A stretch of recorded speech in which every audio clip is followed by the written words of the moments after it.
کسی نے حضرت سید احمد کبیر رفاعی سے پوچھا کہ بابا اتنا بڑا درجہ، اتنا بڑا مقام کیسے ملا؟ تو بابا جی کہنے لگے زندگی میں کبھی کسی کو حقیر نہیں سمجھا، کسی کو کبھی حقیر، کبھی کسی کو اپنے سے کمتر نہیں سمجھا تو اللہ نے، لیکن نا اگر آپ نہیں سمجھیں گے تو اس کے لیے بھی آپ کو عنوان مل جائیں گے، اور اگر سمجھنا ہے اپنے آپ کو بڑا تو اس کے لیے بھی موقع مل جاتے۔ حضرت شفیق بلخی بہت بڑے صوفی بزرگ ہوئے پر نوجوان تھے، جوانی میں ہی اللہ نے بڑا مرتبہ دیا۔ حضرت عبداللہ بن مبارک بوڑھے تھے، دونوں ایک محفل میں اکٹھے ہوئے۔ اب بغداد سارا ماننے والا تھا اور دونوں کا ماننے والا تھا۔ آخر میں دعا بزرگ کرایا کرتے تھے محفل کے اختتام پر۔ حضرت شفیق بلخی جناب عبداللہ بن مبارک سے کہنے لگے آپ دعا کریں، آپ دعا کریں، آپ بزرگ ہیں، اب جس نے جو ماننا ہے اسے اس کے لیے عنوان بھی مل جائے گا۔ حضرت سیدنا عبداللہ بن مبارک کہنے لگے بیٹے تو دعا کر، تیری عمر تھوڑی ہے، تیرے گناہ بھی تھوڑے ہیں، تیری عمر تھوڑی ہے، تیرے گناہ بھی تھوڑے ہیں۔ تو سیدنا شفیق بلخی کہنے لگے نہیں حضور آپ دعا کریں، آپ کی عمر زیادہ ہے تو نیکیاں بھی تو زیادہ ہی ہے نا، نمازیں بھی تو آپ کی زیادہ ہے نا، روزے بھی تو زیادہ، رمضان بھی تو آپ کی عمر میں زیادہ ہے نا، آج بھی تو آپ نے زیادہ۔ اگر آپ نے کسی کو اپنے سے بڑا سمجھنا ہے تو عنوان آپ کو مل جائے، چھوٹا سمجھنا ہے تو اس کے لیے بھی عنوان آپ کو۔ بات یہ ہے کہ آپ کیا کرنا، اگر آپ کسی کو حقیر سمجھنا چاہتے ہیں تو بات ختم ہو گئی۔ سید احمد کبیر رفاعی فرماتے زندگی بھر کبھی کسی کو حقیر نہیں سمجھا، اللہ کی ساری مخلوق کی کیا بات ہے۔ اللہ قرآن میں کہتا ہے ان اللہ لا یستحی ان یضرب مثلا ما بعوضۃ فما فوقها، اللہ شرم نہیں کرتا کہ ایک مچھر کی مثال بیان کرے یا اس سے بھی کم تر۔ اللہ مچھر کی بات کرتا ہے اتنا بڑا ہو کے، وہ کہتا ہے میں کروں گا، میری مخلوق جو ہے میری مخلوق۔ حضرت احمد کبیر رفاعی فرمانے لگے میں نے کبھی کسی کو حقیر، بولیے کبھی کسی کو حقیر، ہم لوگوں کے پاس عنوان بڑے حقیر سمجھنے کے لیے ہم سمجھ لیتے ہیں۔ امیر آدمی کہتا ہے غریب محنت کیوں نہیں کرتا، محنت کرے امیر ہو جائے گا، عنوان ہوا کہ نہ تنقید کرنے کا۔ 4 بچے ہیں کریں کمائی امیر ہو جائیں گے، اب وہ حقیر سمجھ رہا ہے غریب کو، غریب بھی امیر کو حقیر سمجھتا ہے، وہ بھی کہتا ہے جو اس نے کمایا سارا ہی حرام ہے، جائز ایک پیسہ نہیں، اس نے بھی حقیر سمجھ لیا، یعنی وہ یہ کہہ رہا ہے کہ میں حلال کھاتا ہوں، یہ امیر حرام کھاتے ہیں، تو بات ختم ہو گئی، اس نے بھی حقیر سمجھ لیا، اس نے بھی حقیر سمجھ لیا۔ اب عنوان ہی تھا نا، اگر عنوان بدل لیتے تو بات بن جاتی۔ امیر اگر یہ کہتا کہ میں اس غریب کی مدد کروں گا اس لیے کہ پیسے محنت سے نہیں ملتے خدا کے فضل سے ملتے ہیں، تو وہ یہ نہ کہتا کہ یہ محنت کرتا تو آگے چلا جاتا، اور غریب اگر سمجھتا اس بات کو تو یہ نہ کہتا امیر سارے حرام ہی کھاتے ہیں، وہ کہتا بھئی رب نے جو میرے لیے پسند کیا مجھے دیا، جو اس کے لیے پسند کیا اسے دیا، بات ختم ہو گئی، جھگڑا ختم۔ عنوان تو مل جائے گا آپ کو، مثبت بھی اور منفی بھی، تو اچھی بات نہیں کہ مثبت اختیار کریں۔ سید احمد کبیر رفاعی کہتے ہیں میں گزر رہا تھا، ایک دن میرے ساتھ ایسا ہوا کہ میں گزر رہا تھا کھیت کے اندر سے، ادھر بھی پانی تھا ادھر بھی پانی تھا، ہوتا ہے نا پانی پانی ہوتا ہے فصلوں میں کئی دفعہ، کب ہوتا ہے زیادہ پانی؟ نہیں جب کدو قریب ہے جی، اور جب کدو کرتے ہیں نا تو دونوں جانب پانی بھرا ہوتا ہے نا جی، وہ ٹریکٹر بھی پانی میں چلتا ہے، میں پینڈو ہوں نا مجھے زیادہ پتا ہے کیا حالات ہوتے ہیں، تو وہ ادھر بھی پانی ادھر بھی پانی، تو درمیان میں سے وہ مڈیر ہوتی ہے چھوٹی سی، بات ٹاکھی تھا اپنی زبان ہے، تو کہتے ادھر بھی پانی تھا ادھر بھی پانی تھا۔ سید احمد کبیر رفاعی کہتے ہیں میں گزر رہا تھا، عصر کی نماز کا ٹائم ہو گیا، میں جلدی جلدی جا رہا، سامنے سے کتا آ گیا۔ انسان اشرف المخلوقات ہے، لیکن وہ اللہ کا شکر کرے گا کہ اس نے مجھے اشرف بنایا ہے، یہ نہیں کہہ سکتا کہ یہ مخلوق حقیر ہے یہ بری ہے، یہ نہیں کہہ سکتا، شکر کرے کہ مجھے اللہ نے اشرف۔ سید احمد کبیر رفاعی کہتے ہیں کتا آ گیا سامنے سے، اب کتا آیا تو مجھے جلدی تھی، کتا بھی بھیگا ہوا تھا، اب میرا دل کرے کہ کتا نیچے اترے تو میں گزروں، کتا کھڑا ہے کہ یہ سائڈ پہ ہو تو میں گزروں، کہتے ہیں دیر ہو گئی، تو مجھے ڈر لگتا تھا، میں نے کبھی کتے کو بھی نہیں جھڑکا تھا، کبھی کتے کو بھی، اپنی اتنی حیثیت ہی نہیں، جھڑکا ہی نہیں کبھی کسی۔ آپ فرماتے ہیں دیر ہو گئی تو میں نے کہا یا اللہ، حضرت سید احمد کبیر کہتے ہیں میں نے کہا یا اللہ اس کتے کو زبان ہی دے دے، میں اسے کچھ سمجھا ہی دوں، اسے زبان ہی دے دے، تو قادر مطلق ہے، اسے زبان دے دی۔ تو میں نے کتے سے کہا نیچے اتر جا، میں نے نماز پڑھنی ہے. تو کہنے لگا بابا جی آپ اتر جائیں، آپ اتر جائیں، آپ اتر جائیں، میں کیوں اتروں؟ تو سید احمد کبیر رفاعی کہتے ہیں میں نے اس سے کہا کہ بات یہ ہے کہ میرے اوپر نماز فرض ہے، تیرے اوپر فرض نہیں، تو میں نے نماز پڑھنی ہے. اگر میں کھیت میں اتر گیا تو کیچڑ ہے، میرے کپڑوں کو مٹی لگ جائے گی، پتہ نہیں پانی پاک ہے کہ ناپاک ہے، تو اتر جا، تیرے اوپر نماز نہیں فرض ہے، تو مجھے جانے دے. تو سید احمد کبیر رفاعی کہتے ہیں اس نے ایسی بات کی کہ میرے اوپر وجد طاری ہو گیا. کتے نے بات کی تو میں کانپنے لگا. راتی جاگے شیخ سداوے، راتی جاگ دے کتے، تیتھوں کتے مالک دا در مول نہ چھڈ دے، پاوے مارو 100 جتے تیتھوں اتے. وہ ایک برکی کا قدر پچھانل، پاوے مالک ہو من ستے تیتھوں اتے. رکھا سکھا کھا دنے جا رکھاں وچ ستے تے تیتھوں اتے. اٹھ بلیا چل یار منا لے نہیں تے بازی لے گئے نہیں کتے. اٹھ بلیا چل یار منا لے نہیں تے بازی لے گئے کتے تے تیتھوں اتے. سید احمد کبیر رفاعی کہتے ہیں وہ مجھے کہنے لگا آپ اتر جائے. تو میں نے کہا بھائی میرے اوپر نماز فرض ہے، تیرے اوپر فرض نہیں، تو اتر جا، میرے کپڑے آلودہ ہو جائیں گے تو کیا کروں گا؟ تو کہتے ہیں اس نے بات کی تو میں گھبرا گیا اور چھلانگ لگا کے میں کھیت میں اتر گیا. مجھے کہنے لگا بابا جی کپڑے اگر آپ کے کیچڑ سے آلودہ ہو گئے تو پانی سے صاف ہو جائیں گے، اور اگر مجھے حقیر جان کے آپ کا دل آلودہ ہو گیا تو 7 سمندروں سے بھی صاف نہیں ہوگا. کپڑے پانی سے دھل جائیں گے، اور دل اگر تکبر سے آلودہ ہوا تو 7 سمندروں سے بھی صحیح ہو سکتا؟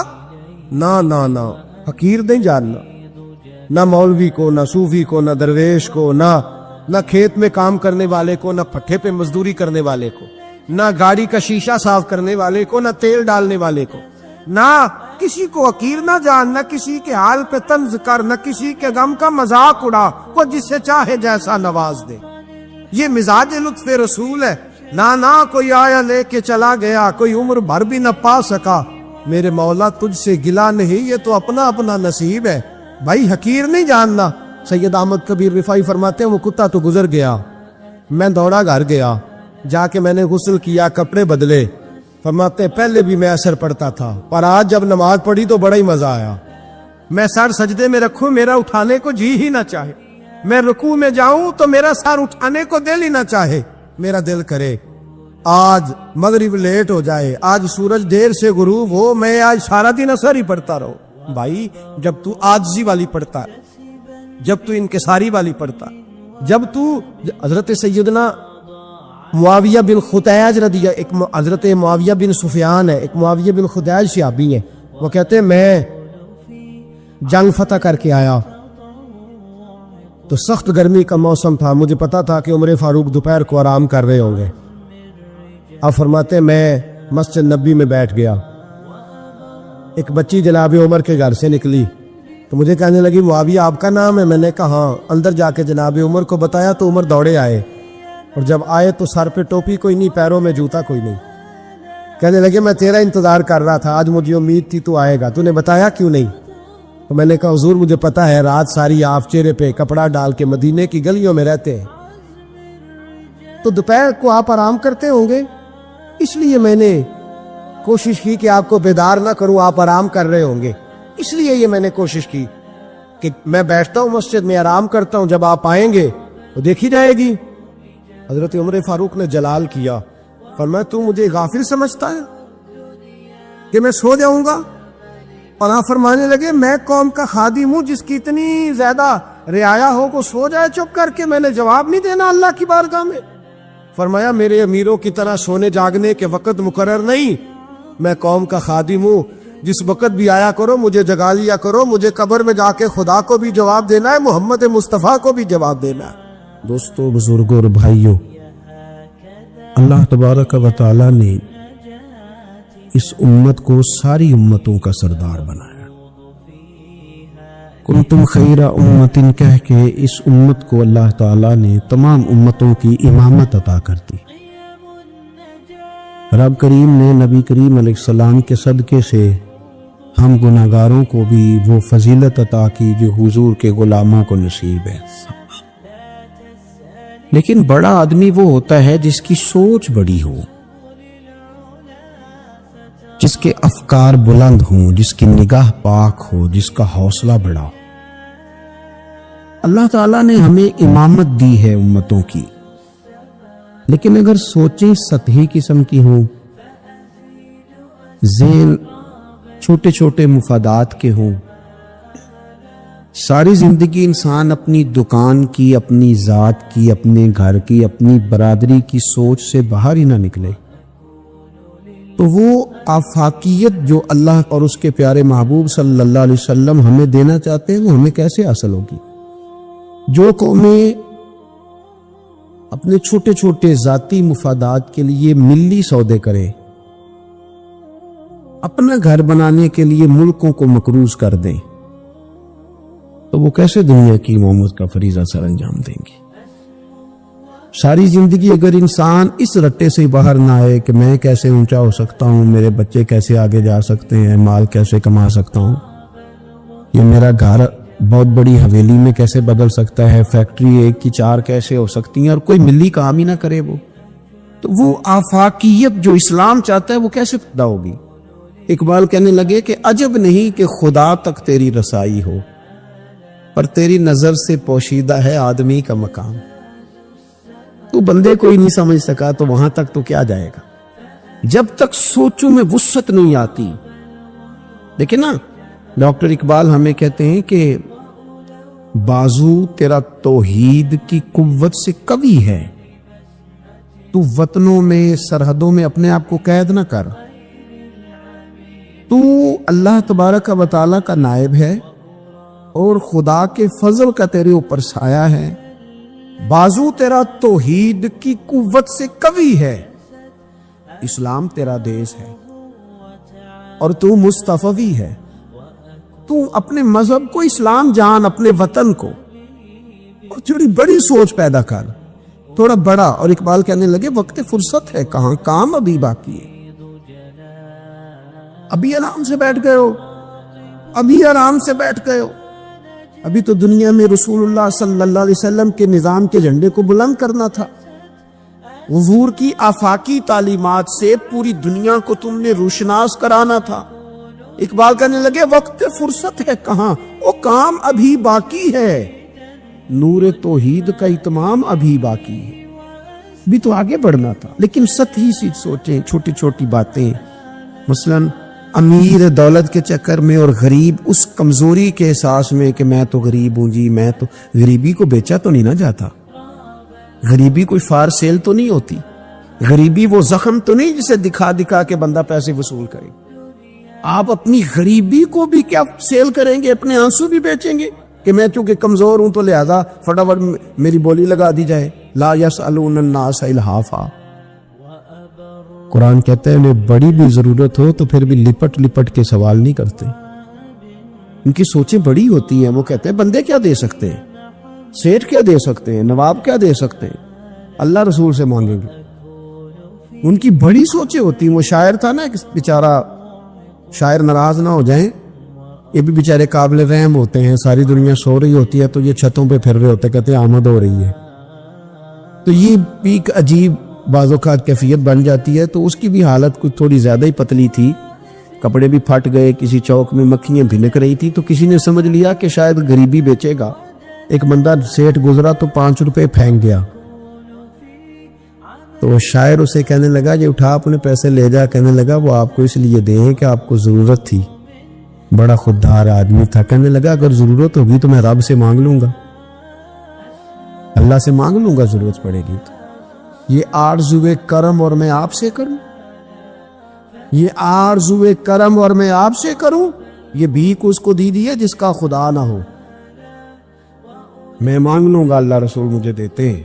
خودداری، عزت نفس، بڑی سوچ، بلند افکار، یہ ذات کا جو چنگل ہے نا، اس سے اپنے آپ کو آزاد کیا جائے، میری بات بن جائے، مجھے کو چودھری مان جائے، مجھے کو بڑا مان جائے، کسی کو پتہ چل جائے تعلق ہے، کسی کو پتہ چل جائے فلانے کا نام آتا ہے، کسی کو میں، بھئی آپ کمزور ہو جائیں گے، آپ تو بھیک اور خیرات مانگنے لگے گے عزت کی، آپ کس چکر میں پڑ گئے؟ آپ اپنے ذہن کو بڑا کرے، نگاہ کو بلند کرے، معمولات اس طرح کے کریں. دیکھیں قرآن مجید کیا فرماتا ہے. اللہ کریم نے فرمایا کہ بندوں کی شان یہ ہے کہ وَيُطْعِمُونَ الطَّعَامَ عَلَىٰ حُبِّهِ، وہ لوگوں کو کھانا کھلاتے ہیں پر اللہ کی محبت میں کھلاتے ہیں. کھلاتے لوگوں کو ہیں، پیار پانا چاہتے ہیں رب کا. مسکینم و یتیمم و اسیرا، مسکین کو بھی، یتیم کو بھی اور قیدی کو بھی. کبھی اگلی آیت پر آپ غور کریں نا، فرمائے انما نطعمکم، بے شک وہ کھانا کھلاتے ہیں لوجہ اللہ، اللہ کی رضا کے لیے. لا نرید منکم، اور وہ نہیں چاہتے جزاء ولا شکورا، نہ وہ کوئی جزا مانگتے اور نہ ان کا دل کرتا ہے کہ ان کا شکریہ ہی ادا کرے. شکریہ کے لفظوں کا تکلف بھی نہیں چاہتے. ولا شکورا، شکریہ کے جملے بھی کوئی بولے انہیں پسند. کیوں؟ اس لیے کہ انما نطعمکم لوجہ اللہ، کیونکہ کھلایا جو اللہ کے لیے. پھر کسی کو کہنا میرا احسان مند بان شکر گزار ہو، یہ بات درست نہیں ہوتی. میرے عزیز تھوڑی سی نا بڑی سوچ. ضروری نہیں کہ آپ سماجی ہوں، سیاسی ہوں، آپ کا بڑا رکھ رکھاؤ ہو، یہ کوئی ضروری ہے. آپ کی سوچ بڑی ہو، ذہن میں وسعت ہو، آپ غریب آدمی ہو بھلے، آپ بات ملی کرے، آپ کو احسار کرنا آتا ہو. میں نے پچھلے جمعے بتایا تھا کہ ایک صحابی نے بھوکے رہ کے مہمان کو کھانا کھلایا. ان کی اپنی حالت یہ تھی کہ ایک وقت کا کھانا نہیں تھا. آپ کے مزاج میں وسعت ہو، مزاج میں. بخاری شریف میں حدیث ہے، نبی پاک صلی اللہ تعالی وسلم کے سامنے سے ایک شخص گزرا. کریم محبوب علیہ السلام نے لوگوں سے پوچھا کہ اس کے بارے میں تمہاری کیا رائے ہے. عرض کی یا رسول اللہ بہت وزادار آدمی ہے، بڑا باوقار ہے، کوئی بھی بات کرے تو لوگ توجہ سے سنتے ہیں، کہیں پیغام نکاح دے تو اسے رشتہ مل سکتا ہے، کسی کی سفارش کرے تو قبول کی جا سکتی ہے. حضور زیر لب ہلکا سا مسکرائے اور خاموش ہو گئے. بڑے بڑے سیاسی سماجی لوگ ہوتے ہیں نا شہروں میں، وہ بیچارے مطلب ان کا بس نہیں چلتا کسی کی منت کرے کہ کہہ 2 دفعہ مجھے چودھری صاحب، گزارش کرے، کسی کا ترلا کرے کہ مہربانی کر 2 دفعہ کہہ دے میں بڑا آدمی ہوں، بول دے صحیح. شیخ سعدی کہتے ہیں جس طرح لکڑی کو گھن کھا جاتی ہے، بڑے لوگوں کو خوشامد کھا جاتی ہے، کھوکھلا کر دیتی، صلاحیتیں ضائع ہو جاتی، تعریف کا اتنا شوق لگ جاتا ہے، اتنی لت لگ جاتی ہے تعریف کی. تو حضور خاموش ہو گئے. تھوڑی دیر کے بعد ایک غریب آدمی گزرا، یہ بخاری ہے. نبی کریم صلی اللہ علیہ وسلم نے فرمایا اس کے بارے میں تمہارا کیا خیال ہے. عرض کی یا رسول اللہ یہ تو غریب آدمی ہے، سادہ آدمی ہے، یہ کوئی بات کرے تو لوگ توجہ سے سنے نہ، پیغام نکاح دے تو کوئی اسے رشتہ بھی نہ دے، اور حضور یہ سفارش کرے تو قبول بھی نہ ہو. ایک بندہ پہلے گزر گیا جس کے بارے میں یہ تھا کہ بڑا جناب، لوگ اس کو جانتے، اس کی بات سنی جاتی، سفارش مانی جاتی، پیغام نکاح دے تو رشتے ملتے. اس کے بارے میں بالکل دوسرا مترادف اور الٹ تبصرہ کیا گیا، یا رسول اللہ یہ غریب آدمی ہے، اس کی وہ وزاداری نہیں. اب نتیجہ حضور نے بیان کرنا تھا، رزلٹ نبی پاک نے دینا تھا. حضور فرمانے لگے وہ جو تم نے کہا نا کہ بڑا وزادار ہے اور سفارشیں مانی جائیں اور پیغام نکاح قبول کیے جائیں، فرمایا اس طرح کے بندوں سے زمین ساری بھر بھی جائے تو پھر بھی یہ جو غریب گزرا ہے نا، یہ ان سب بندوں سے زیادہ افضل ہے. آپ کا کیا خیال ہے کہ نام کی تختیاں زیادہ لگی ہوں تو بندے کا رعب زیادہ ہے، اس نے بڑے افتتاح کیے ہوں تو اس کا رعب زیادہ ہے؟ تو میرے عزیز آپ بڑی سوچ، وسعت والی، بڑا کلیجہ، بڑا حوصلہ. نبی پاک صلی اللہ تعالی علیہ وسلم نا بڑی باتیں ارشاد فرماتے تھے. حضور کی کوئی ایک حدیث بھی، کبھی ایک حدیث پر بھی غور کرو گے تو عالمی سوچ ملے گی آپ کو، آفاقی بات، اس میں دنیا کی ساری حکمتیں پنہا نظر آئیں گی آپ کو. لیکن مسلمان اپنی گلی سے باہر نہیں آتا، اپنی برادری سے باہر نہیں آتا. اس کو یوں لگتا ہے کہ میرے گھر پیسے آ گئے نا، ایسی ہوا چلی ہے کہ ہر شخص سوچتا ہے اور تمام شہر جلے، بس ایک میرا گھر نہ جلے. حالانکہ سارے جل گئے تو تو کس کے ساتھ زندہ رہے گا؟ بستیاں اجڑ گئی تو کدھر جائے گا؟ آپ اپنی مزاجوں کے اندر وہ وسعت لائیں، وہ بڑائی پیدا کرے. اٹھ باندھ کمر کیوں ڈرتا ہے، پھر دیکھ خدا کیا کرتا ہے. درویش نے لکھا ہے، وہ کہتے ہیں ایک شخص نے نا، بس تمثیل سمجھانے کے لیے ہوتی ہے نا مثالیں، ایک شخص کسی چیز کی تلاش میں تھا، وہ چیز پہاڑوں پہ ملتی تھی، پہلے بھی کئی لوگ گر گئے، سمجھ لیں کوئی پھل تھا، کوئی جڑی بوٹی تھی، کوئی چیز تھی، پہاڑ بڑا اونچا تھا، وہاں سے ملنی تھی. یہ بھی گیا اس کی تلاش میں. تو یہ جب ایک پہاڑ پہ چڑھا تو ڈھلان تھی, پاؤں پھسل رہے تھے. اس نے ہمت نہیں ہاری, اس نے نا کدال پکڑا, سامان پکڑا لوہا کاٹنے کا. اس نے وہ پہاڑ کاٹ کے تو وہاں 50-60 سیڑھیاں بنائی. پھر اگلے پہاڑ پہ گیا تو وہاں بھی پیر پھسلتے تھے, ڈھلان تھی, چڑھا نہیں جا سکتا, اس کو بھی کاٹا, 50-60 سیڑھیاں بنائی. تیسری پہ گیا تو اس کو بھی کاٹا, سیڑھیاں بنائی. اب بڑے زمانے لگ گئے, کمزور ہو گیا, بوڑھا ہو گیا, موت کا وقت آ گیا. کسی پوچھنے والے نے کہا کہ تجھے ملا کیا؟ 3 پہاڑ کاٹ کے تو نے سیڑھیاں بنائی, تو پہنچ سکا نہیں, ملا کیا؟ کہنے لگا تمہیں پتہ ہی نہیں میں کامیاب کتنا ہوا ہوں. میں نے اکیلے نے وہ چیز نہیں پانی تھی, اس کو پورے شہر کی ضرورت تھی. جہاں تک میں نے بنا دیا ہے نا, اب جو سفر شروع کرے گا اسے اگلا سفر شروع کرے گا. او میں نے 3 سیڑھیاں تو زندگی میں بنا دی ہے نا, 3 تو میں نے بنائی ہیں. اب جو سفر شروع کرے گا وہ اس سے, اور میں کامیاب ہو کے جا رہا ہوں, میں نے اپنے حصے کا کام کر دیا. میں یہی کر سکتا تھا, یہی مالی دا کم پانی دینا, او تے پر مشکاں پاوے, اگو خالق دا کم پھل پھل لانا لاوے یا نہ لاوے تو ڈیوٹی تو کرنا, اپنی تو ڈیوٹی نہیں کرتا. ایک بابا جی بوڑھے تھے, ہاتھ کانپ رہے تھے ہاتھ, تو درخت لگا رہے تھے. ایک سیانا بندہ گزرا, اس نے کہا بابا جی نا آپ نے پھل کھانا ہے, اتنی محنت کی کیا ضرورت ہے؟ وہ کہنے لگا پتر ہمارے پچھلوں نے لگائے تھے نا, ان کے پھل ہم نے کھائے ہیں. ہم سوچتے ہیں کہ ہم خود غرض نہ مر جائیں, ہم بھی کوئی پھل لگا دیں, چلو آنے والی نسلیں ہی کھا لیں گی. میں اگلی نسل کا سوچ رہا ہوں. او بھائی ملی سوچے کامی, آپ کچھ تو کر جائیں ایسا کہ پھر آنے والوں کو صفر سے نہ شروع کرنا پڑے. کوئی تو ایسی منزل ہو, کوئی تو ایسا رستہ ہو, کچھ تو آپ بنا کے دے جائیں, کچھ تو آپ کر جائیں. امام بخاری ہمیں بخاری بنا کے دے گئے, انہوں نے کہا لو میں تمہیں حضور کی سیدی سے جمع کر کے دے رہا ہوں, اب تشریح کرتے رہنا, اب پڑھتے رہنا, قیامت تک سناتے رہنا. لیکن وہ ہمارا یہ والا سفر انہوں نے ختم کر دیا کہ ہم جائیں, جا کے حدیث تلاش کریں, ڈھونڈ کے لائیں, اس کی صحت پر بحث کریں. وہ بھائی ہمارے بزرگوں نے جتنا کام کیا نا, ہمارے اسفار آسان کیے, ہمیں کچھ ملی کرنا چاہیے. باتیں میں نے کہا سمجھانے کے لیے ہوتی ہیں. جب صحابہ مدائن کی جنگ میں تھے نا, تو وہاں مال غنیمت کٹھا ہو رہا تھا. تو ایک صحابی بہت سارا مال غنیمت ان کے ہاتھ آیا, تو وہ سارا لے کے آئے, پر چہرے پہ کپڑا تھا, چہرے پہ کپڑا تھا.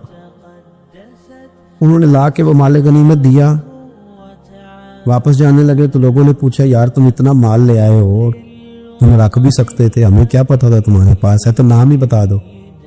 تو کہنے لگے نام بتاؤں گا تو کیا کرو گے, تعریف ہی کرو گے نا.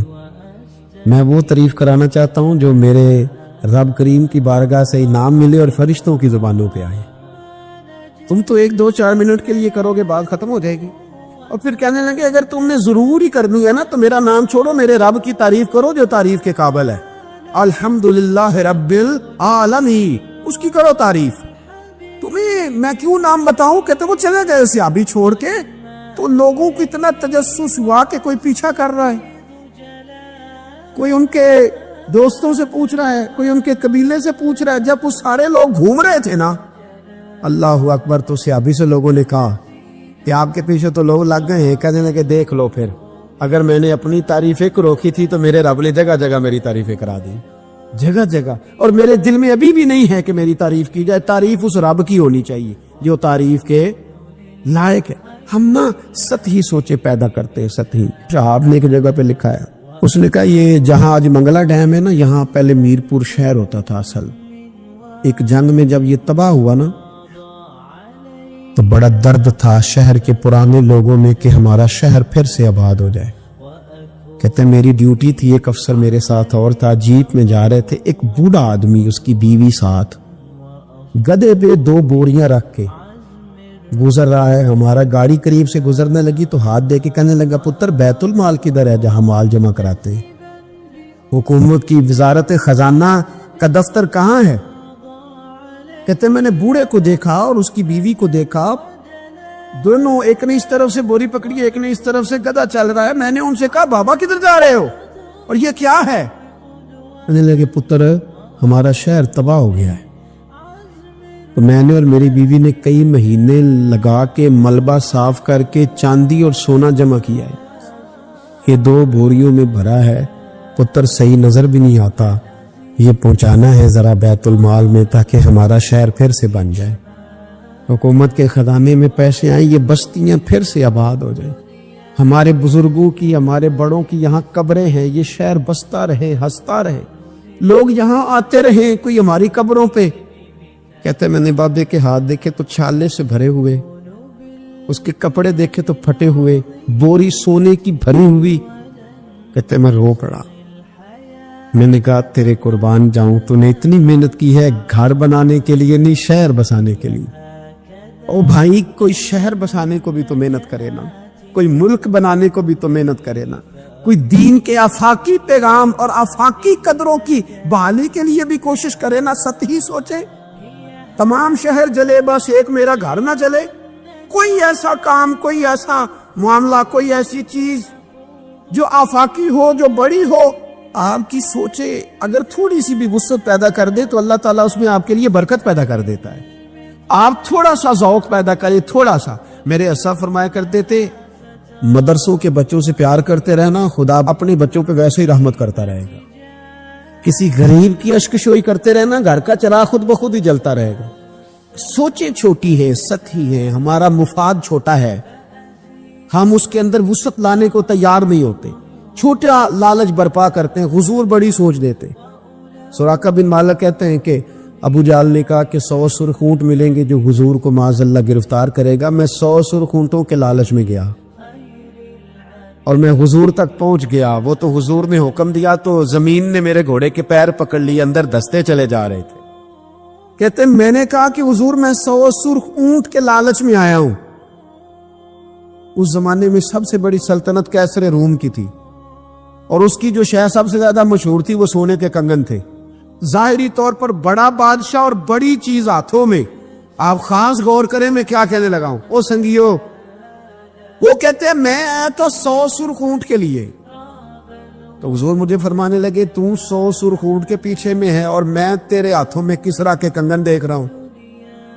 او بھائی اس سے باہر نکل, اب تو 100 سرخ اونٹوں سے, یہ بھی کوئی بات ہے؟ اتنا چھوٹا مفاد رکھنے کا کیا مطلب ہو؟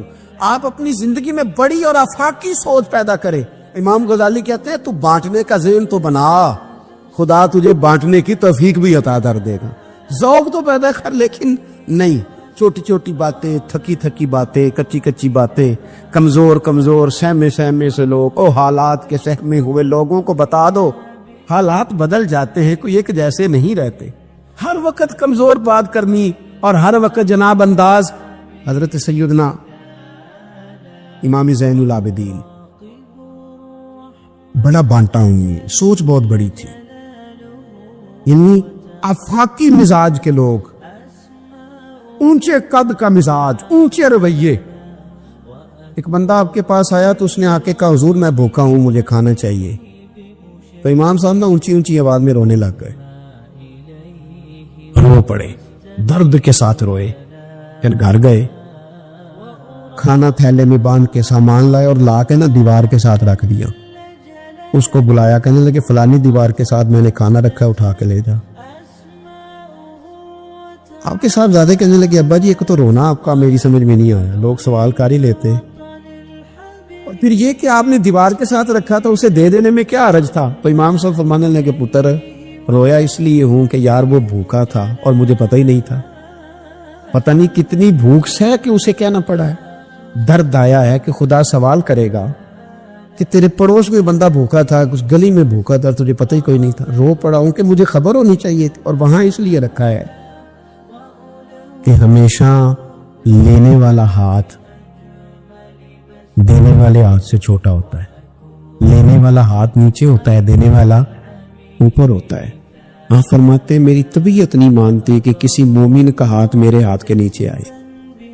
یہ سارے ہاتھ شانوں والے ہیں, لہذا میں ہاتھ سے پکڑاتا ہی نہیں. میں کسی کی نظر کیوں جھکاؤں, کیوں کسی کو اس طرح کا کروں کہ اس کی نظریں جھک جائے میرے سامنے کہ مجھے اس نے دیا ہے اور وہ شکر گزار بنے. میں یہ کام, اس کسی نے کہا تھا نا کہ یوں تو ہر ایک کو شیطان سے ڈر لگتا ہے, اور مجھ کو اس دور کے کچھ انسانوں سے ڈر لگتا ہے. اور جس کی ہر بات میں پوشیدہ ہو نشتر کی چبھن، ایسے ہر صاحب احسان سے ڈر لگتا ہے۔ اس نے احسان کر کے پھر نشتر سے بولے، اس سے ڈر آتا۔ فرمایا میں نہیں چاہتا اتنی بڑی سوچیں جب لوگوں کی ہوتی ہیں تو پھر میرے بھائی انداز اور ہوتے ہیں۔ کچھ لوگ ایسے ہوتے ہیں کہ وہ پہلے قوم کا درد رکھتے ہیں، لیکن پھر جب انہیں دولت مل جاتی ہے، کوئی عہدہ مل جاتا ہے، پھر اس طرح کے نہیں رہتے۔ بعض لوگ پہلے نیک ہوتے ہیں، بڑے پرہیزگار ہوتے ہیں، غریبوں کا درد رکھتے ہیں، ان کی سوچیں سلجھ، پھر ان کو عہدہ مل جاتا ہے، پھر آہستہ آہستہ وہ کہنے لگ جاتے ہیں سارا ٹھیک ہے جی، کدھر ہے مہنگائی؟ کچھ بھی نہیں۔ یا بندہ جب تک کرائے کی گاڑی میں سفر کرتا ہے تب تک تو وہ کہہ رہا ہوتا ہے کہ کتنا کرایہ بڑھا دیا آپ نے، 5 روپے اضافہ کر دیا، اور جب وہ اپنی گاڑی میں بیٹھے پھر وہ جو بس کے پیچھے ہوتے ہیں وہ بیوقوف نظر آتے ہیں۔ کیا ہوں اب تو اس کے پاس پجارو ہے، اس کو کیسے وہ لوگ اب بھلے نظر آئیں گے؟ لیکن وہ بھائی ابھی بھی ہے کچھ گھر جہاں رات کو یہ ڈسکس ہوتی ہے کہ شادی آ گئی ہے ملتان تو کرایہ کہاں سے پورا کرنا ہے، کرایہ تھوڑا ہے لہذا بچے رہنے دو، خود چلے جاتے، وہاں کچھ دینا دلانا بھی پڑے گا۔ ابھی بھی ہیں لوگ جو بیچارے ادھار پکڑ کے بیاہ پہ کرایہ لگاتے ہیں، لیکن جب سوچ کسی کی وہ رہتی نہیں۔ عبد الملک بن مروان بڑا نیک کہلاتا تھا، فقہا میں شمار ہوتا تھا، اتنی مسجد میں بیٹھ کے عبادت کرتا تھا کہ اس کو حمامت المسجد، مسجد کا کبوتر کہنے لگ گئے لوگ۔ لیکن پھر اس کے خلیفہ بننے کا اعلان ہوا، جس دن اعلان ہوا اس دن بھی مسجد میں بیٹھا تھا۔ پھر اس نے قرآن مجید رکھ کے نا الماری میں، تو کہنے لگا لگتا ہے اب میری اور قرآن کی جدائی ہونے لگی۔ پھر وہ یہی شخص تھا جس نے حجاج بن یوسف جیسا ظالم آدمی گورنر بنایا، یہ وہی تھا جس کے دور حکومت میں حضرت عبداللہ بن زبیر جیسے لوگ شہید کیے گئے۔ بس وہ کیفیت ہی نہیں رہی، منصب مل گیا، عہدہ مل گیا تو ختم ہو گئی بات۔ لیکن کچھ لوگ حضرت عمر بن عبدالعزیز کی طرح کے بھی آئے، اتنا قیمتی لباس پہنتے تھے کہ دنیا عش کا اٹھتی تھی، لیکن وہی عمر بن عبدالعزیز تھے کہ جب خلیفہ بنے تو پھر انہوں نے کہا اس طرح کا پہنوں گا جس طرح کا میری رعایا کا غریب آدمی پہنتا ہے۔ بیوی سے کہنے لگے مجھے رکھنا ہے کہ مال دولت رکھنا ہے؟ اس میں کہا آپ کو رکھنا ہے۔ وہ ایک خلیفہ کی بیوی، ایک بادشاہ کی بہن، ایک بادشاہ کی بیٹی تھی، پر سارے زیور خیرات کر دیے، غریبی کی زندگی گزاری۔ کچھ لوگ نہیں بدلتے، کچھ عہدہ آ گیا، مال آ گیا، روح بھی بدل گیا، کہانیاں اور ہو گئیں۔ یعنی گاؤں سے آ کر پڑھنے والے بھول ہی گئے کہ کس کی ماں نے کتنا زیور بیچا تھا، پھر ان کے حالات بھی بالکل تبدیل ہو گئے، انہیں پتہ ہی نہیں ہم کیا تھے۔ سنو نا، حضرت صدیق اکبر رضی اللہ تعالیٰ عنہ کچھ بچیوں کا دودھ عصر کے وقت جا کے دھو کے آیا کرتے تھے، ان کو دیتے تھے۔ جس دن خلیفہ بن گئے تو ایک بچی نے آ کے پوچھا حضور اب وہ بکریوں کا دودھ کون دھویا کرے گا؟ تو آپ فرمانے لگے کیا خلافت مجھے خدمت خلق سے روک دے گی؟ وہ کام میں اپنی آخرت کے لیے کرتا تھا، کرتا ہی رہوں گا، میں نہیں بدلوں گا، میں بھی ہوں حضور کا غلام۔ بلکہ کنز المال میں ایک روایت تو ایسی ہے کہ کلیجہ منہ کو آتا ہے، ایک اونٹ گم ہو گیا مال غنیمت کا، سیدنا فاروق اعظم اونٹ ڈھونڈتے ہیں، کبھی ادھر بھاگتے ہیں، کبھی میری ذمہ داری ہے، مجھ سے قیامت میں سوال ہوگا، اور یہ مسلمانوں کا مال ہے، میں اس کا امین، ادھر بھاگتے ادھر بھاگتے ادھر بھاگتے۔ ایک شخص نے کہا حضور آپ بیٹھ جائیں، کسی غلام کی ڈیوٹی لگائیں، 24 لاکھ مربع میل پر حکومت، علم بھی، فضل بھی، تقوی بھی، اور سب سے بڑھ کر عمر وہ ہے جن سے اللہ بھی راضی، رسول اللہ بھی راضی صلی اللہ تعالی علیہ وسلم۔ حضرت عمر سے کہا بیٹھ جائیں، غلام کی ڈیوٹی لگائیں۔ حضرت عمر نے رخ پھیر کے دیکھا اور اس بندے کی طرف دیکھ کے کہنے لگے میں بھی تو ایک غلام ہی ہوں۔ کیا ہوں میں؟ ایک غلام ہی ہوں، میں تو غلام ہی ہوں، اتنے محل چڑھایا سانیاں، غلام ہی ہوں میں، کیا ہوں میں؟ جب آپ نے یہ لفظ کہے تو وہ بندہ کہتا ہے نارمل بات تھی، میرے بھی آنسو نکلا۔ یار یہ بھی کوئی انداز ہوتا ہے؟ لیکن بھول گئے لوگ، اپنوں کو بھول گئے، اپنوں کو بھول گئے، اپنے قریبیوں کو بھول گئے۔ دولت آئی تو پھر وہ محلہ پسند نہ آیا، پھر گھر سوسائٹی میں بن گیا، پھر یار بدل گئے، پھر رشتہ داریاں بدل گئی، پھر حالات اور ہو گئے۔ اپنی سوچیں بڑی کریں، ذہن بڑا کریں، اپنے اندر تغیر نہ لائیں۔ درویش تھے دلی کے, بہت سارے لوگ مرید تھے. ایک بڑا خدمت گزار مرید تھا, مزدوری کرتا تھا, غریب تھا, تو 6 بیٹیاں تھیں اس کی. حضرت صاحب کے پاس روز آ کے کہتا حضور بچیوں کے لیے دعا کرے, اللہ کوئی اسباب پیدا کر دے. ایک بچی کی شادی کا خرچہ 1000 دینار ہے اور میں غریب ہوں. حضرت صاحب دعا کر دیتے. خانقاہ شریف کے تھوڑے ہی فاصلے پر حضرت جہاں بیٹھ کے مریدوں کی تربیت کرتے تھے, اس سے تھوڑا ہی فاصلے پر نا ایک عیسائی رہتا تھا, بڑا مالدار تھا, بڑی سارے اونٹ, گائیں, بھیڑ, بکریاں رکھی ہوئی تھی, اور حضرت شریف الدین رحمت اللہ علیہ کی بڑی مخالفت کرتا تھا. اور یہ جو آپ کا غریب مرید تھا, یہ اس کا پڑوسی تھا. ایک دن بلا کے نا ان کو کہنے لگا کہ تو کدھر جا کے جو ہے وہ ٹکرے مار رہا ہے, وہاں سے کچھ نہیں ملنے والا.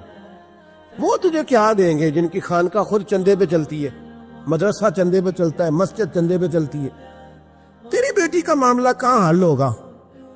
تو اس درویش نے کہا کہ تو میرے پیر کو نہیں جانتا, تو اجے میرا محبوب نہیں ڈٹھا, تو پتہ نہیں نا, تو اس رستے کا مسافر نہیں, تو نہیں جانتا.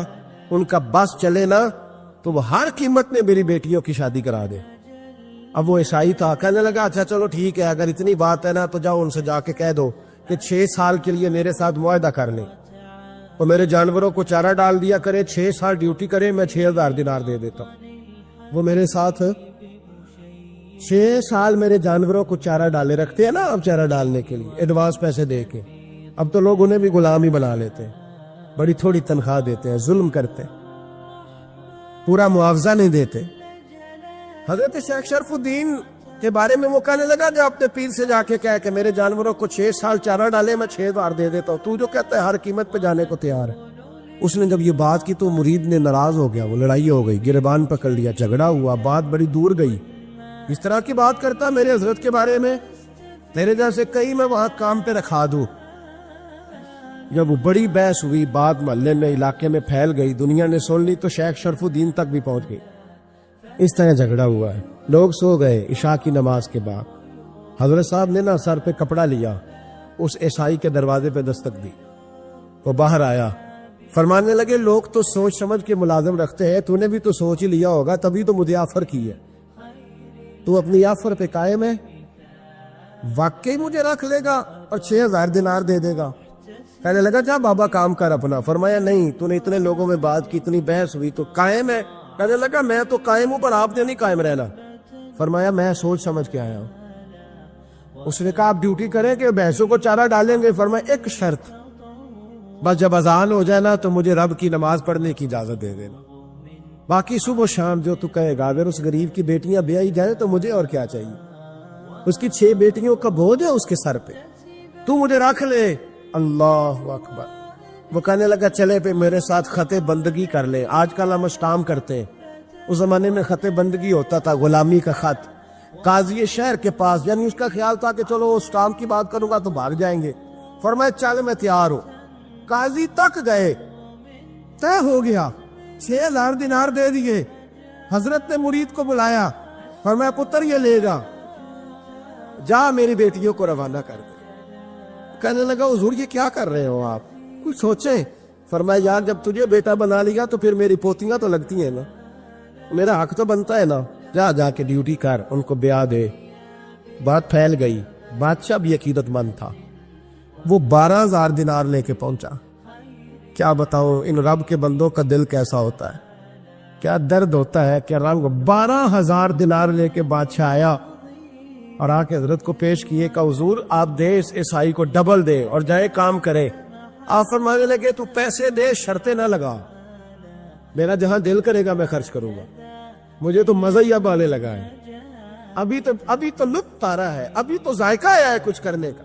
پیسے دینے یا تو دے, پابندی نہ لگا, جہاں میرا دل کرے گا میں. اس نے کہا حضور ٹھیک ہے رکھ لے. حضرت نے فجر مسجد میں پڑھی, جیب میں 12000 دینار تھے. اعلان فرمایا بھی کسی اور کی بیٹی بھی بیٹھی ہے تو پیسے میرے پاس ہے. وہ 12000 دینار بھی بانٹ دیا, اور 12000 دینار بانٹ کے نا تو پھر چلے گئے کھیت میں چارہ کاٹنے. اس عیسائی کو کسی نے بتلایا کہ ان کے پاس تو 12000 آیا ہے, پر تجھ سے جان نہیں چھڑائی انہوں نے. کہ وعدہ یہ ہوا تھا کہ 6 دیں گے تو جائیں گے, جب تک دیں گے نہیں تیرے گھر میں کام کریں گے. وہ نا چارہ کاٹ رہے تھے. حضرت صاحب تو وہاں پہنچ گیا, دور جا کے کھڑا ہو گیا, کہنے لگا بابا پہلے تو میں نے مسلمانوں کے اخلاق سنے تھے، اب تو میں نے دیکھ بھی لیے، پر یہ بتا جب 12,000 آیا تھا تو جان کیوں نہیں چھڑائی؟ تو حضرت چارہ کاٹتے کاٹتے رو پڑے، فرمانے لگے تو نہیں نہ جانتا یہ بیٹیاں سانجھی ہوتی ہیں، پتہ نہیں نا، میرے رسول پاک نے تو حاتم تائی کی بیٹی کے سر پہ کپڑا رکھ کے کہا تھا بیٹیاں برابر ہوتی ہیں، تو یہ نہیں پتا جب اس کی 6 بیٹیوں کی شادی ہوئی ہے اور میرے اندر روحانیت کتنی بڑی ہے۔ فرمایا پھر 12,000 آیا ہے تو 2-4 بچیاں پھر گئی ہیں، تو یہ نہیں پتا میں اندر سے راضی کتنا ہوں، میں تیری نوکری کرتا رہوں گا، پتہ نہیں اللہ کتنی بیٹیوں کو بیاہ دے گا۔ اتنا رویا وہ عیسائی کے پیروں میں بیٹھ گیا، کہنے لگا بابا میں نے تیری مخالفت کی ہے پر تیرے قریب آ کے پتہ چلا ہے کہ تو بہت اونچے اخلاق کا مالک ہے، اور اگر تیرا یہ مقام ہے تو تجھے اخلاق سکھانے والے محمد عربی کی شان کتنی ہوگی۔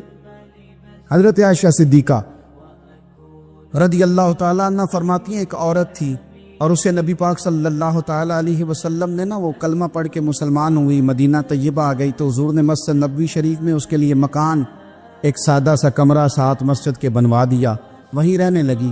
اکثر وہ سیدہ طیبہ کے پاس آتی تو حضرت عائشہ صدیقہ رضی اللہ تعالیٰ عنہ فرماتی ہیں وہ بڑی باتیں سناتی اور آخر میں کہتی وہ ہار والا دن بھی بڑا عجیب دن تھا اور میرے رب کی قدرتوں کا دن تھا، وہ بھی بڑا عجیب دن تھا۔ سیدہ عائشہ صدیقہ رضی اللہ تعالیٰ عنہ ایک دن فرمانے لگی کہ تو ہار والے دن کا بڑا ذکر کرتی ہے، وہ کیا دن تھا؟ تو خاتون کہنے لگی اماں جی وہ دن تھا جب میرے رب پر بھروسہ اور مضبوط ہو گیا، جس دن میرا اپنے رب پر توکل اور بڑھا، میرے ایمان میں یقین میں اور پختگی آئی۔ کہنے لگی میں ایک گھر کی کنیز تھی، نوکرانی تھی، اس گھر میں ایک بچی تھی جس کے پاس سونے چاندی ہیرے جواہرات کا ہار تھا۔ اس زمانے میں چمڑے کے اوپر لوگ ہیرے جواہرات لگاتے تھے، کئی دفعہ سرخ رنگ کے چمڑے پہ لگائے جاتے تھے، وہ بچی پہنتی تھی تو کہتی ہیں وہ بچی کے اس نے اتار کے رکھا یا اس سے گرا وہ ہار تو چیل اسے اٹھا کے لے گئی گوشت سمجھ کے اور میرے سامنے اٹھا کے لے گئی۔ گھر والوں نے مجھ سے پوچھا، یہ بخاری میں موجود ہے، گھر والوں نے پوچھا مجھ سے کہ وہ ہار کہاں ہے تو میں نے کہا چیل اٹھا کے لے گئی۔ گھر میں کچھ چوری ہو جائے تو سب سے پہلا الزام کس پہ لگتا ہے؟ ملازمین پہ۔ کہتے انہوں نے مجھے بڑا مارا، بڑی تکلیف تھی، حتیٰ کہ میری شرمگاہ تک کی تلاشی، میری عزت اتنی خراب کی میں بتا نہیں سکتی۔ میں نے اپنی زندگی میں ایک واقعہ دیکھا، ایک امیر گھر میں چوری ہو گئی، ملازم کو اتنا مارا کہ وہ چارپائی پہ پڑ گیا، پولیس والوں سے اتنی مار پروائی گئی کہ وہ بیچارہ چارپائی پہ پڑ گیا، اور پھر وہ اتنا بیمار ہوا، کچھ دنوں کے بعد پتہ چل گیا کہ چور تو اپنا بیٹا ہے ان کا، پھر اس کا انتقال ہو گیا۔ اب وہ سیٹھ صاحب اور گھر والے آ کے مرنے والے کے کان میں معافیاں مانگ رہے ہیں، کان میں۔ تو میں نے ان سے پھر کہا تھا کہ یہ تو اب چلا گیا ہے، تمہارا زور چلتا تھا نا تو تم نے قانون خریدا اور تم نے اسے جتنا ہو سکا تم نے اسے مار پڑوائی، تمہارے پاس جو عدالتیں تھیں تم نے وہاں کاروائی کی، اب ایک عدالت قیامت کے دن لگے گی۔ یہ کمزور تھا نا، کچھ کر نہیں سکا۔ میرے نبی پاک صلی اللہ علیہ وسلم نے فرمایا سن لو، اگر سینگ والی بکری نے بغیر سینگ والی بکری کو تکلیف دی ہوگی نا تو قیامت کے دن اسے بھی بدلہ دینا پڑے گا کہ تیرے پاس سینگ تھے اور تو نے اسے مارا تھا۔ وہ خاتون عرض کرتی ہے سیدہ عائشہ کی خدمت میں کہ مجھے بڑا مارا، مجھے تکلیف دی، میں کہہ رہی تھی کہ میرے سامنے چیل لے گئی ہے پر وہ نہیں مان رہے تھے، اماں جی انہوں نے مجھے بڑا مارا۔ حضرت عائشہ صدیقہ کہتی ہیں پھر کیا ہوا؟ کہنے لگی اماں جی جب کوئی میرا مددگار نہ رہا، مجھے تکلیف دے رہے تھے، رسوا کر رہے تھے، تو میں نے اپنے رب سے مدد چاہی، میرے رب کی طرف میں نے توجہ کی، میں نے کہا مالک اب تو ہی میرا مددگار ہے۔ کہتی ہے وہ مجھے مار رہے تھے تو وہ چیل جو ہار لے گئی تھی وہی لے کے واپس آ گئی، اور ہمارے سروں کے قریب لا کے اس نے جب اس ہار کو پھینکا وہ مجھے چھوڑ کے سائیڈ پہ ہوئے، وہ میری بے گناہی جان گئے، لیکن آپ کو بتاؤں اس دن سے میرا اپنے رب پر یقین اور بڑھ گیا۔ مجھے سمجھ آ گئی کہ جب انسان پورا ٹوٹ جاتا ہے اور جب کوئی چاروں جانب اس کا مددگار نہیں ہوتا تو رب تو ہوتا ہے نا، اللہ تو اس کا مددگار ہوتا ہے نا، وہ تو پھر اپنے اس بندے کی مدد کرتا ہے نا۔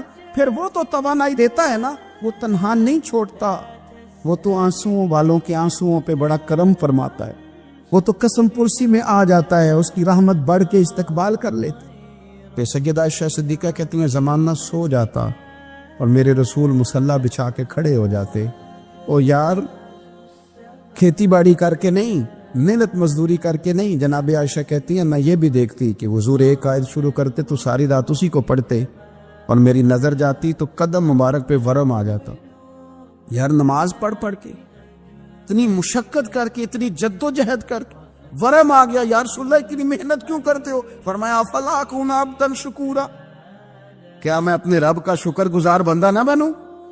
صحابہ کا ذوق عبادتوں کا, ریاضتوں کا, تلاوتوں کا, طبیعت ہے ان کی, وہ ایک دوسرے کو. حضرت مولا علی شیر خدا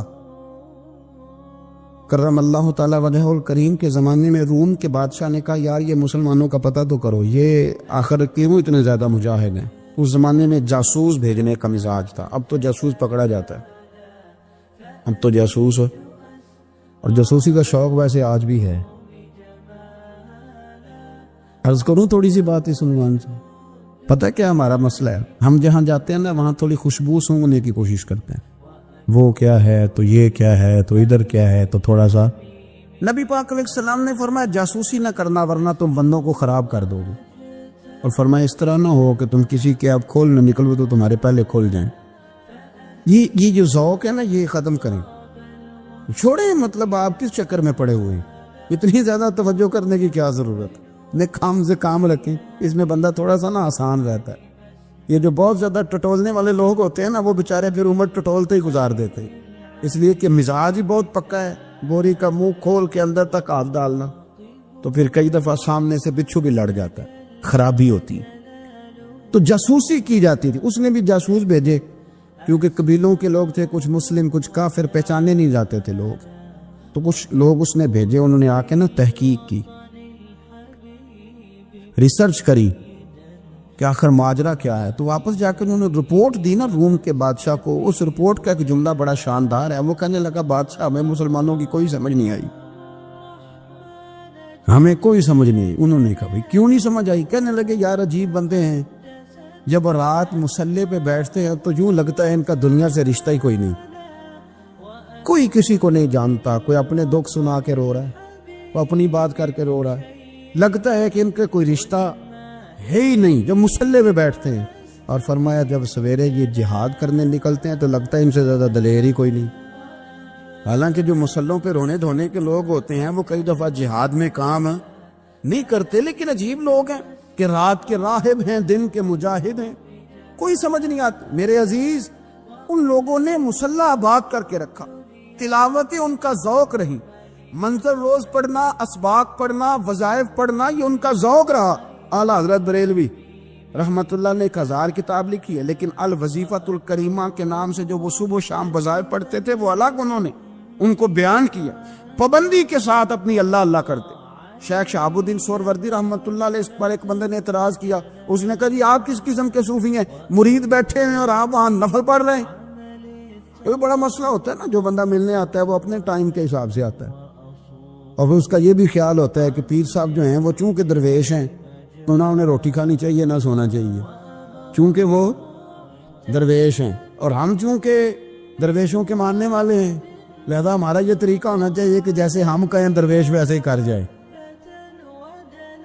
حالانکہ جس کو آپ درویش کہیں گے آپ اس کی مانیں گے, آپ منوائیں گے نہیں, ہمارا مزاج ہوتا ہے.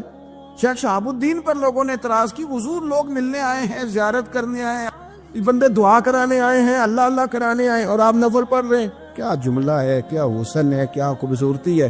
فرمانے لگے رب و رسول سے مانگنے کے لیے مصلی بچھایا ہے, اگر وہاں سے مانگوں گا نہیں تو تمہیں دوں گا کیا؟ پہلے مجھے کچھ لے تو لینے دو, اگر میرے پلے کچھ ہے ہوگی تو آگے دوں گا نا. تو میں مانگنے گیا تھا کہ یا اللہ دے, تیرے بندے لینے آئے دے, تو میں کچھ لوں گا تو آگے دوں گا نا. لیکن ہمارا یہ سٹیٹس, یہ مزاج, یہ شعور نہیں ہے. گپیں, کہانیاں, داستانیں, گفتگو, خطابت, واز, کیا بات. لیکن اگر کچھ کرنے کا کام ہو تو وہ نہیں ہم سے ہوتا. میرے نبی کریم علیہ الصلوۃ والسلام نے مصلی سے دل لگانے کا درس دیا. حضور نے توجہ دلائی. صحابہ اس ذوق کے حامل لوگ تھے. وہ کوشش کرتے تھے. جناب صدیق اکبر رضی اللہ تعالیٰ عنہ کا عبادت کا مزاج ہمیشہ قائم رہا. حضرت عمر فاروق ساری رات اللہ کے حضور کھڑے رہے. حضرت عثمان غنی رضی اللہ تعالیٰ عنہ عشاء کی نماز پڑھ کے 2 رکعتوں کی نیت باندھتے تھے. 15 سپارے پہلی رکعت میں پڑھ دیتے اور 15 سپارے قرآن مجید کے دوسری رکعت میں پڑھ دیتے تھے. آپ نے نا حضرت عمر فاروق کے وصال کے بعد ان کی ایک بیوہ سے نکاح کیا. حضرت عثمان غنی نے نکاح کیا. وہ خاتون آپ کے نکاح میں آئی تو عرض کرنے لگی امیر المومنین میرے لیے اعزاز تو بہت ہے کہ میں امیر المومنین کی بیوہ تھی تو امیر المومنین کی منکوحہ ہو گئی ہوں، لیکن حضور نہ تو میں جوان ہوں کہ میرے اندر رغبت ہوتی اور نہ میں اب اس قابل ہوں کہ کوئی خدمت کر سکوں. میرے ساتھ نکاح کی وجہ کیا بنی؟ تو عثمان غنی رو پڑے. فرمانے لگے میں نے عمر فاروق کو مسجد میں اپنے رب سے ڈرتے ہوئے دیکھا، میں نے اسے روتے ہوئے دیکھا ہے، عدل کرتے دیکھا ہے، انصاف کرتے دیکھا ہے، امت کی خیر خواہی کرتے دیکھا. تمہارے ساتھ نکاح اس لیے کیا ہے کہ تم مجھے یہ بتاؤ کہ عمر فاروق گھر کے اندر اپنے رب کو کیسے راضی کرتے، گھر کے اندر کیسے راضی کرتے تھے. وہ طریقے بتلاؤ، تم بتاتی جانا اور میں بھی اسی طرح گھر میں عبادت کروں. میرے رسول کریم علیہ الصلوۃ والسلام نے ارشاد فرمایا. حضور فرمانے لگے جس گھر میں اللہ کا ذکر ہوتا ہے وہ گھر زندوں کا ہے، اور جس گھر میں رب کریم کا ذکر نہیں ہوتا وہ گھر زندوں کا نہیں ہے. گھر نا ہم نا کتابوں میں پڑھتے ہیں کہ ایک بزرگ کہتے ہیں، حضرت فضیل بن ایاز کہتے ہیں کہ میں ایک گلی سے گزر رہا تھا تو گھر کے اندر کسی قاری صاحب نے قرآن کی آیت پڑھ دی ولی من خاف مقام ربہ جنتان. میں تو میرے کانوں سے ٹکرائی تو اللہ نے میری کایا ہی پلٹ دی. میں توبہ کر گیا. اب گھر کے اندر سے آواز آئے تو صحیح نہ تلاوت کی، پر اندر سے آواز آتی نہیں. یا ڈیک بجنے کی آواز آتی ہے، یا ٹی وی چلنے کی آواز آتی ہے، یا دھوم مچانے کی آواز آتی. عبادت کا وہ جو خاص شوق تھا، وہ جو حسن تھا، وہ جو توانائی تھی، وہ جو بات تھی. ایک جگہ پہ ہم بیٹھے تھے تو وہاں ایک صاحب آئے اور انہوں نے آتے ہی کہا کہ مہربانی کریں ذرا مجھے مصلی دے دیں، میرے نہ کچھ نفل رہ گئے. تو میں نے وضو کر لیا تو کوئی مصلی مل جائے. مصلی انہیں دے دیا گیا. وہ مصلی لے کے چلے گئے تو پیچھے ایک صاحب نے تبصرہ کیا، کہنے نے کتنا ریاکار بندہ ہے، لوگوں کو دکھا رہا ہے کہ میں نفل پڑھتا ہوں. ہے کوئی بات کرنے والی؟ میں نے اسے کہا، میں نے کہا تو مہربانی کرنا اس طرح کی ریاکاری تو بھی کر، پکڑ مصلی اور جا تو بھی تھوڑی ریاکاری کر کے آ. اٹھ ذرا شکر کر، کوئی یہ ریاکار بھی ملا ہے، کوئی نفل پڑھ کے ریاکاری کر رہا ہے. اللہ کا میں کہتا ہوں کو پڑھے تو صحیح نہ. یا یہ کوئی دور ہے نفل پڑھنے کا؟ اس میں تو لوگوں کا مزاج ہی نہیں، طبیعت ہی نہیں. میں نے کہا چل مہربانی کر یہ لے مصلی اور تو بھی جا تھوڑی سی یا کاریا ریاکاری کرو تو صحیح نا. مزاج ہی نہیں، ذوق. جمعے کی نماز پڑھ کے یوں دنیا بھاگتی ہے، او ہو پتہ نہیں کون سی پیچھے آگ تھی جو بجھائی جائے گی. اور آج تک لوگ مسئلہ پوچھ رہے ہیں کہ جمعے کی بعد والی سنتیں کتنی ہوتی ہیں. میں نے کہا کتنے سال ہو گئے جمعہ پڑھتے، کتنے سال ہو گئے، ابھی تک سنتوں کا نہیں پتا. ابھی تک نہیں علم کے پہلے کتنی رکھتے ہیں اور بعد میں کتنی رکھتے ہیں. فجر کی سنتیں کب پڑھنی چاہیے؟ سنو فجر کی سنتوں کے بارے میں. میرے رسول کریم سید عالم صلی اللہ تعالی علیہ وسلم سے ایک صحابی نے پوچھا تھا حضور میری فجر کی سنتیں رہ گئیں یا رہ جاتی ہیں تو حکم کیا ہے؟ کیا انداز ہے حضور کا. بخاری مسلم کے لفظ سنو. حضور سید عالم صلی اللہ علیہ وسلم فرمانے لگے، اس نے کیا پوچھا تھا؟ حضور جواب کیا دیتے ہیں؟ فرمایا فجر کی سنتیں کبھی نہ چھوڑنا، فجر کی پہلی 2 سنتیں کبھی نہ چھوڑنا. یا رسول اللہ صلی اللہ تعالی علیہ وسلم میری رہ گئی ہیں، رہ جاتی ہیں. فرمایا فجر کی 2 سنتیں نہ چھوڑنا. فرمایا فجر کی پہلی 2 سنتیں مجھے دنیا اور دنیا کے اندر جو کچھ ہے وہ سب سے زیادہ پیاری ہے. فجر کی 2 سنتیں دنیا اور دنیا میں جو کچھ ہیں مجھے وہ سب سے زیادہ پیاری ہیں. اس لیے فجر کی سنتیں نہ چھوڑنا. اپنا ذوق، اپنی طبیعت، ہم نے نا ذوق غلط بنا لیا ہے. اگر 20 بندے کہہ بھی دیں گے تو نے بڑی شاندار تلاوت کیا تو کیا اس سے بنے گا؟ 100 بندہ کہہ بھی دے تیری کیا بات ہے، کیا بات ہے نعت خاں کی، کیا بات ہے علامہ صاحب کی، پیر صاحب کی، پیر مہر علی شاہ صاحب رحمت اللہ علیہ. آپ تشریف فرما تھے تو آپ کے ایک ہی بیٹے بابو جی جن کو کہا جاتا ہے، جس دن صاحبزادے پیدا ہوئے تو خادم نہ وہاں سے نکلا ان لوگوں کے شوق اور طرح کے تھے نا، تو ان کی توجہ بھی اپنے شوق کی طرف رہتی. تو خادم نکلا اندر سے، پیر صاحب مبارک ہو، پیر صاحب مبارک ہو، پیر صاحب مبارک ہو، پیر صاحب مبارک ہو، شور کر رہے. تو پیر صاحب کو وجد ہو گیا، اللہ اکبر اللہ اکبر اللہ. وہ کیا ہوا؟ کس بات کی مبارک دے رہے ہو؟ اس کی حضور اللہ نے بیٹا دیے. تو آپ فرمانے لگے اچھا حضور آپ کیا ہوا، آپ تو پریشان ہو گئے. فرمانے لگے جب تو نے 3 دفعہ کہا نا مہر علی کو مبارک ہو، تو میں سمجھا تھا شاید تجھے کسی نے بتا دیا ہے کہ مہر علی سے اللہ راضی ہوگی. میں سمجھا تھا کہ شاید تو یہ خبر لے کے آیا ہے کہ کسی نے بتایا ہے کہ مجھے آج خبر ملی ہے کہ مہر علی سے رب اچھا پتر ہوا ہے. الحمدللہ اللہ کا شکر ہے. پر میرے لیے مبارک کا دن وہ ہوگا جب میرا رب کہے گا کہ میں مہر علی سے راضی ہوں. میرے محبوب کہیں گے کہ میں مہر علی سے. آپ بات کو سمجھیں. شوق ہی کسی اور طرف تھا، دل ہی کہیں اور لگا ہوا تھا، طبیعت ہی کہیں اور مائل تھی. کوئی وظیفہ پوچھتے تھے تو پڑھتے تھے وہ لوگ، کچھ اللہ اللہ انہیں بتائی جاتی تھی تو کرنے کا ذوق رکھتے تھے. طبیعت تھی، قائل تھے. حضرت ربیع کہتے ہیں میں بڑی دور سے سفر کر کے گیا حضرت اویس کرنی سے ملنی، بڑی دور سے. اور جب میں پہنچا تو فجر کا وقت تھا. تو حضرت اویس کرنی کو میں نے پا لیا. تو وہ نماز پڑھ کے نا قرآن شریف لے کے بیٹھ گئے. فرماتے اشراق چاشت کا وقت ہوا تو نفلوں کی نیت باندھ لی. محدث ابن الجوزی نے لکھا ہے، فرماتے ہیں پھر جب زوال کا وقت ہوا تو مسجد میں جھاڑو دینے لگ گئے. زور کی نماز پڑھ کے تو عصر کی تیاری تک وہ مسجد میں بیٹھے رہے. اور میرے نبی پاک علیہ السلام نے فرمایا جو نماز کے انتظار میں بیٹھا ہو وہ نماز ہی میں ہے، وہ نماز ہی میں ہے. فرمایا میری دنیا میری امت کی جو رہبانیت ہے نا وہ اتنی ہے کہ نماز کا انتظار کرے. اذان کے بعد نماز کا یہ راہب ہے، یہ اس وقت چھوڑ کے بیٹھے ہیں سارا کچھ. فرماتے ہیں عصر تک انہوں نے اللہ اللہ کی، پھر مغرب تک کی. عشاء کی نماز ہوئی تو نماز پڑھی تو وہ تھک گئے. اب مجھے وہ فارغ ہوا مصلی چھوڑے تو میں ملاقات کروں نا، کہ آپ حیران نہ ہو کہ اتنی دیر بندہ کیسے اللہ اللہ کر. ہم نے جو ہوتے ہیں وہ کر بھی لیتے ہیں. وہ یہ کام میری بات کی سمجھ آ رہی ہے؟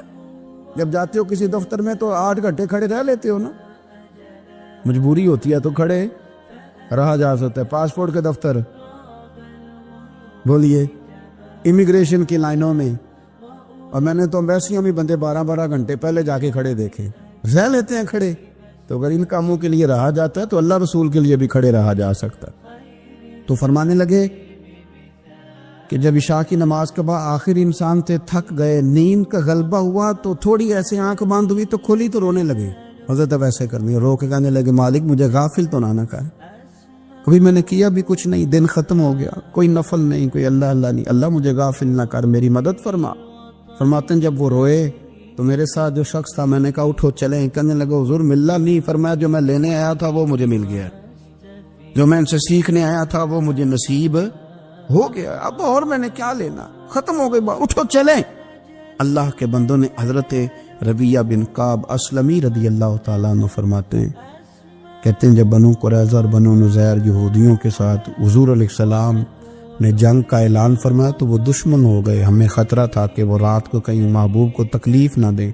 تو کچھ لوگ نا تلواریں لے کے نبی پاک کے دروازے پہ پہرے داری کرتے تھے. گن مین رکھنا حرام نہیں، اگر کسی کو واقعی خطرہ ہو تو اس کے لیے سنت بھی ہے. حضرت علی المرتضیٰ تلوار لے کے حضور کے گھر کا پہرا دیتے تھے. حضرت ربیعہ بن کعب اسلمی رضی اللہ تعالیٰ عنہ فرماتے ہیں کہ رات میری ڈیوٹی تھی کہ میں حضور کے گھر کا پہرا دوں گا. تو فرماتے ہیں میں باہر سن رہا تھا، ساری رات ہی میرے نبی پاک نے اللہ کی تسبیح پڑھی، ساری رات، کبھی تسبیح، کبھی تحلیل، کبھی تحمید، کبھی تکبیر، ساری رات. فرماتے ہیں ساری رات حضور پڑھتے رہے اور ساری رات ہی میں سنتا رہا. مجھے اونگ آ گئی، میری آنکھ لگ گئی، حضور ابھی پڑھ رہے تھے، میں تھک کے سو گیا. اور فرماتے ہیں جب میری آنکھ دوبارہ سے کھلی تو میرے کانوں میں پھر کوئی چیز گونجی تو میں نے کان لگایا تو میرے حبیب ابھی بھی اللہ کو یاد کر رہے. ساری رات حضور رب کی عبادت کرتے. اسی لیے تو کہا یا ایھا المزمل قم اللیل الا قلیلا. حبیب ساری رات تو نہ جاگا کر، تھوڑا آرام بھی کر لیے گا. میرے بھائی اپنا مصلی، اپنی عبادات، اپنے وظائف، اللہ اللہ جو آپ نے کسی سے سیکھی ہے اس کو کبھی کمزور نہ ہونے دیں. شجرہ شریف جو کسی بزرگ سے آپ لے لیتے ہیں تو کیا رسم ہے کوئی؟ اس پہ کچھ لکھا ہوتا ہے, وہ پڑھنے کے لیے دیا جاتا ہے. اس پہ لکھا ہوتا ہے کہ یہ اللہ اللہ آپ نے کرنی ہے. ساری زندگی کسی اسکول میں داخل ہو گئے اور وہاں جا کے آپ نصاب ہی نہ پڑھیں, کتاب ہی نہ کھولیں تو پاس ہو جائیں گے؟ وہ کہتے ہیں میں 20 سال جاتا رہا ملا کچھ نہیں. تو آپ نے لیا کیا ہے؟ ایک اتنی سی کتاب تھی, اس کو تو کھول کے آپ دیکھ نہیں سکے, اس کے وظائف تک تو رسائی نہ ہوئی.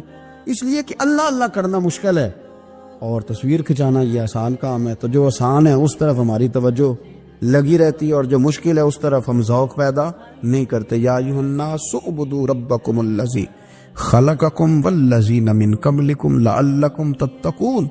اے لوگو اس رب کی عبادت کرو جس نے تمہیں پیدا کیا اور تم سے پہلوں کو پیدا کیا, اس لیے عبادت کرو کہ تم پرہیزگار ہو جاؤ گے. حضرت جنید بغدادی رحمت اللہ تعالی علیہ تقریر کر رہے تھے تو ایک شرابی پہ اثر ہو گیا, دوڑا ہوا آیا, کہنے لگا حضور ہر روز شراب پی ہے, 40 سال ہو گئے شراب پیتے, آپ کی باتیں دل کو لا گئی ہیں, لیکن آج توبہ کروں گا تو اللہ معاف کر دے گا. حضرت جنید بغدادی فرمانے لگے تیرا کوئی انتظار کرنا ہے؟ تو کہنے لگا حضور نشیوں کا شرابیوں کا کون انتظار کرتا ہے؟ کچھ زمانہ اماں انتظار کرتی تھی, اب سمجھ گئی وہ نہیں آئے گا. کون انتظار کرتا؟ سمجھ گئی وہ نہیں آئے. کچھ عرصہ بیوی نے انتظار کیا, سمجھ گئی کسی نالی میں پڑا ہوگا نہیں آئے. بہن بھائی بال بچے انتظار کرنا چھوڑ گئے, اب میرا کوئی نہیں انتظار کر رہا. حضرت جنید بغدادی رو پڑے, فرمانے لگے نہیں, رب کی رحمت تیری توبہ کا ابھی بھی انتظار کر رہی ہے, خدا کا کرم تیری توبہ کا انتظار کر رہا ہے. آ جا, دروازہ کھلا ہوا, لوٹ آیا. وہ شخص کہتا ہے جب بات سنی تو اللہ اکبر کہا, کپڑے پھٹ گئے, قدموں میں گرا, وضو کیا, غسل کیا, مسجد آیا, کہنے لگا یا اللہ تو واقعی راضی ہے, واقعی راضی ہے. تو فرماتے ہیں جب وہ رو رو کے یہ دعا کر رہا تھا تو مسجد کے ہر کونے سے آواز آنے لگی تو نے سچی توبہ کر لی ہے تو تیرا رب راضی ہو گیا ہے, ان کو پکڑ کے لاؤ. اور حضرت جنید نے یہ بات سیکھی کہاں سے؟ حضرت سیری سختی سے. حضرت سیری سختی آپ کے مرشد تھے, تو گزر رہے تھے گلی میں, ایک درخت کے نیچے رش بڑا تھا, درخت تھا تو لوگ وہاں کٹے تھے. رش تھا تو آپ نے کہا جنید پتہ تو کر یہاں کیا ہے.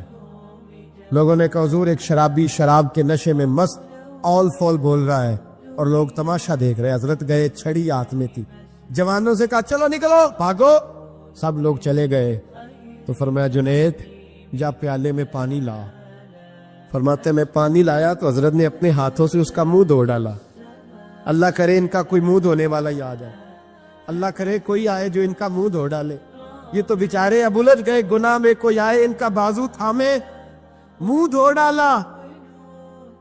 اور دھو کے نا منہ, تو رب کریم کے ولی کی آنکھوں میں آنسو آئے اور کہنے لگے اے اللہ میں نے منہ اس لیے دھویا ہے کہ جتنے لوگ شراب کی بو سونگیں گے اس کے شرابی ہونے پہ گواہ بنیں گے. چلو اب منہ دھویا ہے, کوئی بو تو نہیں نہ سونگے گا, اور لوگ تو گواہ نہ بنیں گے کہ شرابی ہے. اور پھر رو کے کہنے لگے اے اللہ جو میری طاقت تھی وہ میں نے کر دیا, اب جو تیرے قبضے میں ہے تو بھی رحمت فرما. میری طاقت میں منہ دھونا تھا, میں نے دھو ڈالا ہے, تو دل دھو دیا کرتا ہے, مہربانی کر اس کے دل کو بھی صفائی عطا فرما دے. یہ کہہ کے چلے گئے. فرماتے حضرت جنید میں تہجد کا وضو کرا کے جناب سیری سختی کو مسجد میں لے کے پہنچا تو وہ شرابی